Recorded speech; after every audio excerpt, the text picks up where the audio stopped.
Recently, we had a survey to see what's important to the community. The people did speak that they wanted to see a lot more from the infrastructure improvements. We made a commitment. We took a lot of money from the American Recovery Act plan and took those fundings and moved almost $4 million into public works in order to improve streets, sidewalks, to develop master plans to better utilize our funds for the future. You're telling us what's important, what's going on. You're our eyes and ears, and you're letting us know what we need to do to better service this community. Nestled in the foothills of the Angeles National Forest, at the northwestern corridor of the Inland Empire, and within an hour's drive of Southern California beaches, deserts, and mountains, Upland is a vibrant city, boasting small-town charm as well as large city appeal, as seen in this episode of Upland Is For You.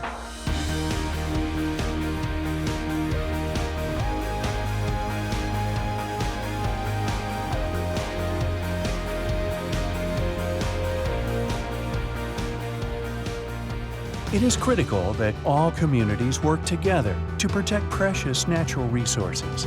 Upland understands its responsibility to identify and support initiatives and policies such as water conservation and waste reduction, while encouraging participation from all community members. The City of Upland is the first city in San Bernardino County to establish an official city-level committee charged with environmental sustainability. I feel that's important because Upland has the opportunity to set the example for other cities to follow for their residents. The city carefully considers which investments and policies will help to ensure the protection of our resources for future generations. Everywhere you look in Upland, you'll see the renewed commitment to these efforts from leadership, residents, and businesses.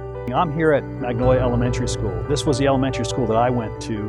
What's so nice about coming back to our schools is that they're a resource where we want our students to learn and grow. We want them to realize how important education is, so when they move on, they understand the resource that we have in this city was beneficial to them. And we want to make sure that generations to come have the opportunity to enjoy living in Upland. We're the majority owner of San Antonio Water Company.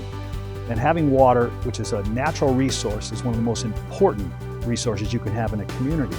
And I'm happy to say we're hearing less and less about smog alerts in our communities. Residents of Upland really want a quality of life, and it comes from Upland's natural beauty in the community. We want to make sure that residents and the businesses that come to Upland support Upland's natural beauty, not only for today, but for tomorrow, and for future generations that are going to call Upland home.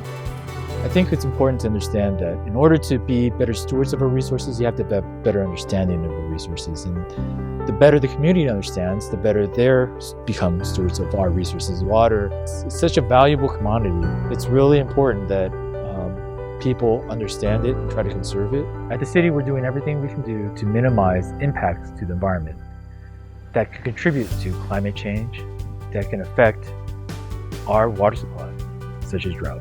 One of the benefits of our proximity to the mountains is that when we get rain, when we get snow, that water comes down the alluvial fan, down the valleys, and we are right here where the water settles into the ground. The more we know about the scarcity of water and the ways that we can conserve water, the better it's going to be for everybody. As certain water supplies become less available, we have to look for other water supplies that we have not utilized in the past. So we need to look into investing into treatment and boosting that water, so water booster stations, as well as reservoirs and pipelines. We have an older community and much of our infrastructure is a little bit older. So it needs a little bit more TLC in order to make sure that we are able to take care of the infrastructure to make sure that it delivers that water to you. Infrastructure impacts the ability to deliver a quality product at a decent price and make sure that it gets to everybody. It's probably the most important infrastructure there is, because without water, we have nothing to drink, we have nothing to fight fires, the hospitals don't have any way to provide for their processes like disinfection. We're replacing a 7.5 million gallon reservoir on 15th Street. Now this reservoir has gone beyond its service life and had shown severe signs of decay. And so in order to protect the community, we were proactive and went out to replace this facility in order to maintain reliability for water service within this community. We're a member of Tree City USA, which means that we plant trees, and every time we take down a tree, we put up 2 more trees in order to make sure that we maintain this unique look within the city, where we are a partnership with our environment. We celebrate Arbor Day to celebrate these plantings of trees, as well as the proper maintenance of these trees. I'm the city arborist. I'm in charge of preserving, protecting, maintaining the trees in an urban setting. We want to have trees with the right shade, shelter for wildlife, aesthetics. People want property values to go up. It protects their property value. It looks good. It's better for the environment and for the planet. Since 1989, every city in California has had to develop recycling programs in order to divert waste from going to landfills. But the system only works if it's done correctly. Educating the community on what items go in which bins is a critical portion of this equation. A new addition to the recycling is the new state mandate SB 1383, recycling food waste and organic waste, which takes effect in 2022 and impacts every resident in our community. Food waste is a large contributor to methane gas within the landfills, and if we can control it, take it and utilize it for compost or for energy in the future, we can better manage not only our landfill from filling up, but also manage greenhouse gases. We have 4 master plans that we're going to be doing with American Recovery Plan Act funding. That's going to be for streets, for sidewalks, for ADA facility compliance, as well as traffic signals. If you take a look at our city's budget on the website, you'll see that we budgeted $16 million just for streets alone.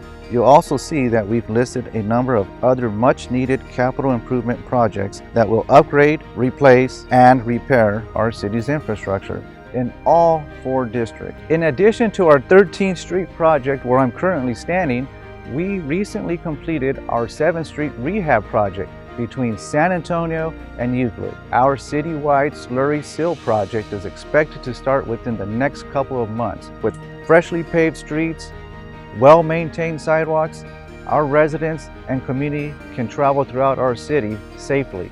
You know, when we talk about our resources in the community, we talk about not only our natural resources, which is water, electricity.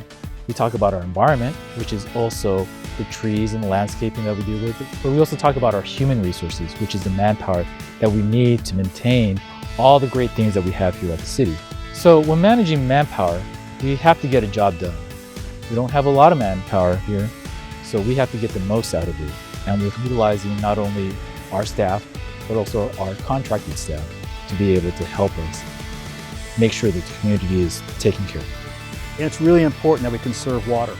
It's important that we recycle to help keep waste costs reasonable and protect our environment. Conserving energy, using renewable energy, solar, these are all important to our community. Public Works, fire, police, who were overwhelmed with phone calls for service during the most recent windstorm. These city employees work together, along with the residents, business owners, to make Upland a better place to call home. You can catch future episodes of this series, as well as find additional information by visiting us at www.uplandca.gov or on social media. And always remember, Upland is for you.